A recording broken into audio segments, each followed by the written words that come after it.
nous allons parler du CEE, donc le certificat d'économie d'énergie, Quesaco. Alors franchement, c'est relativement simple. À la base, c'était en complément de la prime Rénov. Donc il y avait des crédits d'impôt, ça a toujours existé, des subventions, des aides pour la rénovation entre guillemets énergétique. C'était à la base plus dans le bâtiment, c'est-à-dire que c'est le même principe que pour la voiture électrique, malus, bonus, pollueur, payeur. Donc les constructeurs historiques, on va dire, de voitures qui émettent trop de CO2, qui font plus et trop de véhicules donc thermiques. Et donc voilà, il y a des systèmes de poules, les CO2, ça c'est vraiment autre chose. Là c'est pour une aide encore une fois donc à l'achat, c'est-à-dire que les voitures qui peuvent bénéficier de la prime à la conversion, enfin il n'y a plus de la prime à la conversion, prime, donc le bonus de l'aide de l'État, donc par rapport au décile de 2, 3, 4 000 euros, eh bien il y aura ça.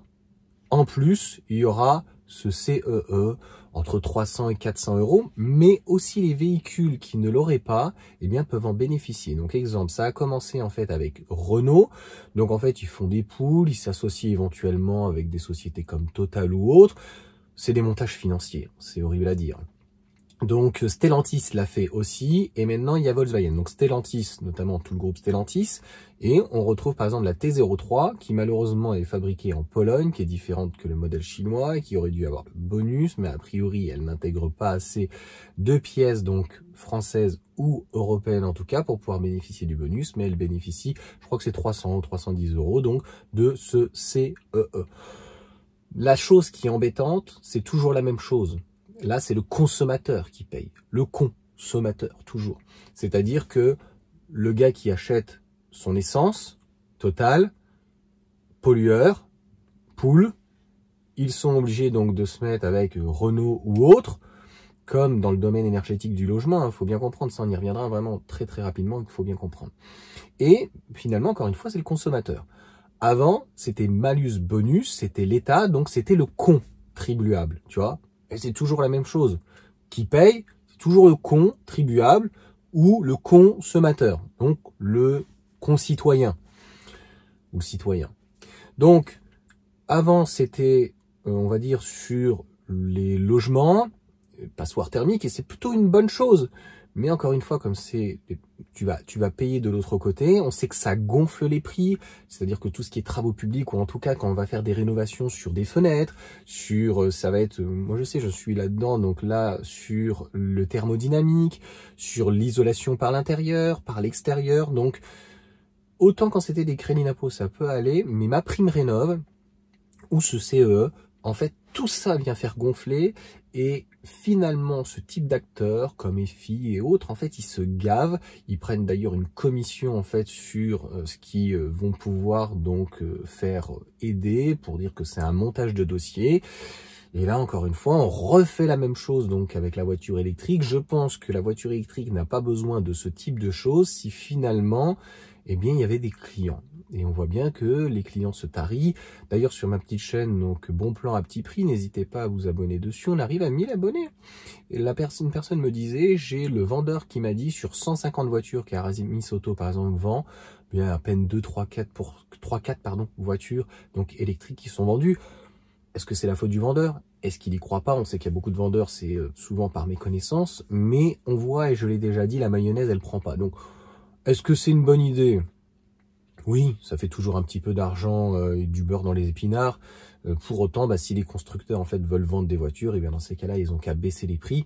Et puis c'est surtout, c'est pas que le prix de la voiture électrique aujourd'hui, c'est de pouvoir proposer en fait une solution à des personnes qui ne peuvent pas forcément se recharger chez eux pour différentes raisons, que ce soit en maison, en appartement, locataire, propriétaire. En fait, de pouvoir proposer des bornes. Il y en a partout des bornes, mais à des prix accessibles. Aujourd'hui, c'est beaucoup trop cher. Un véhicule consomme aux alentours des 15 kWh. On est très souvent aux alentours des 40 centimes presque. C'est fini l'époque où Lidl faisait 25 centimes, donc ça faisait du 3 euros. Là, on est sur du 4, 5, 6 euros. Et bien concrètement, quelqu'un qui éventuellement aurait un véhicule au GPL, qui soit 2 fois moins cher, surtout pour des citadines, quel est l'intérêt en fait qui passe à la voiture électrique, un véhicule qui aura des contraintes, notamment pour faire 200, 300, 400 km, eh bien il va falloir s'arrêter peut-être 20, 30, 40 minutes pour recharger le véhicule. Donc pour le moment, le marché de toute façon il n'est pas mature et comme d'habitude en France et en Europe, on a mis la charrue avant les bœufs, on y va en marche forcée, on fait aucune pédagogie. Donc voilà pour cette petite vidéo. Donc ce CE, profitez-en, de toute façon les constructeurs à chaque fois vont communiquer dessus. Et dites-moi franchement si c'est une bonne ou une mauvaise chose. Je trouve qu'en fait c'est comme les voitures donc de professionnels. On a fait une vidéo donc avec mon ami Steve donc sur sa Kia EV9. On voit bien maintenant ça devient en fait acheter un véhicule pour un particulier ou pour un professionnel, ça devient un montage financier quoi. Et c'est pas normal en fait. Ah bah voilà, vous bénéficiez de ça, vous faites ceci, faites cela. La seule chose à mon sens qu'on aurait dû garder à la limite, c'est pas forcément le bonus ou des aides ou quoi, c'est pratiquement uniquement des primes à la conversion. Donc des primes à la casse, c'est-à-dire de mettre vraiment des voitures qui sont rincées, donner 2-3 000 euros pour éviter que ça fasse trop monter le prix du marché donc de l'occasion. Mais 2-3 000 euros, et donc des véhicules qui franchement étaient vieux, fatigués, et puis on les a restreints au nombre d'années en fait, on s'en fout, c'est-à-dire que le véhicule a peut-être 10 ans, mais il a déjà 300 000 km, donc en fait il peut pas bénéficier, tu vois, ce qui est une hérésie, parce que c'est un essence, machin, bidule et tout.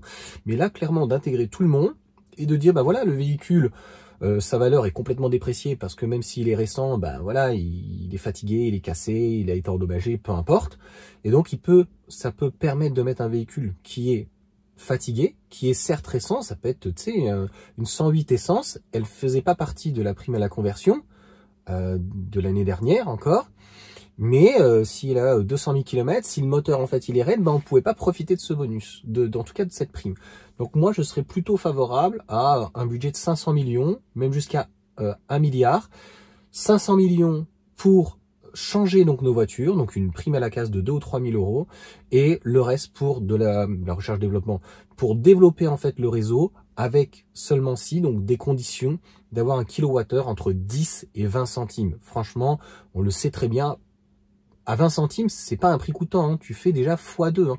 Donc si tu as des aides de l'État pour développer ton réseau et que ça te coûte pratiquement rien, à un moment donné, faire déjà x2 sur le produit, c'est déjà en tout cas très très bien.